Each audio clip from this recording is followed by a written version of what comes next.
কিন্তু আজাজিল আল্লাহকে ডেকে বলল, হে রব, তুমি তো বিতাড়িত করে দিলে আমাকে তোমার দরওয়াজা থেকে। বলে, হ্যাঁ, 7 লক্ষ বছর ইবাদত করছি, তুমি কি আমাকে কিছু দেবা না?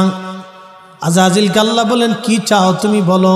বলে, রব্বুল আলামিন আমাকে তামাম পৃথিবী সায়ের করার জন্য 1 সেকেন্ডের ভিতরে তামাম সৃষ্টি ঘুরে আসবো, এই ক্ষমতা তুমি আমাকে দিবা।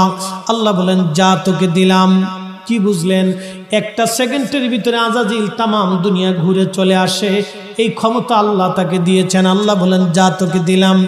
আর কি চাস? কিয়ামত পর্যন্ত তুমি আমাকে হায়াত দিবা। বলে, যা তাও দিলাম। আর কি চাস?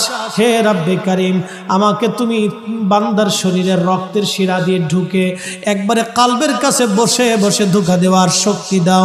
আল্লাহ বলেন, তাও দিয়ে দিলাম। আর কি চাস? বলে, আল্লাহ আর কিছু লাগবে না, তবে তোমার ইজ্জত ও জালালের কসম করে বলি, তোমার একটা বান্দাও আমি জান্নাতে ঢুকতে দেব না। সব ধোঁকা দিয়ে দিয়ে গুনাহ করাবো, নামাজ ছাড়াবো, হারাম খাওয়াবো, আর সুদ ঘুষ খাওয়াবো, ওয়াকাম কুকাম করাবো। আল্লাহ সব ধোঁকা দিয়ে দিয়ে জাহান্নামী বানিয়ে ফেলবো। আল্লাহ একটা বান্দাও তোমার জান্নাতে ঢুকতে দেব না। আল্লাহ তোমার ইজ্জত ও জালালের কসম করি। ওই শয়তান তখন আল্লাহকে চ্যালেঞ্জ দিল।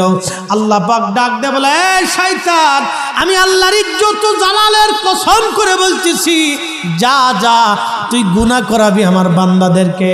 আমার বান্দারা আমার কাছে গুনাহ করার পরে তওবা করতে দেরি হবে, মাপ চাইতে দেরি হবে, ইস্তিগফার করতে দেরি হবে, আমি আল্লাহ তার জীবনের গুনাহগুলি মাফ করতে দেরি করব না।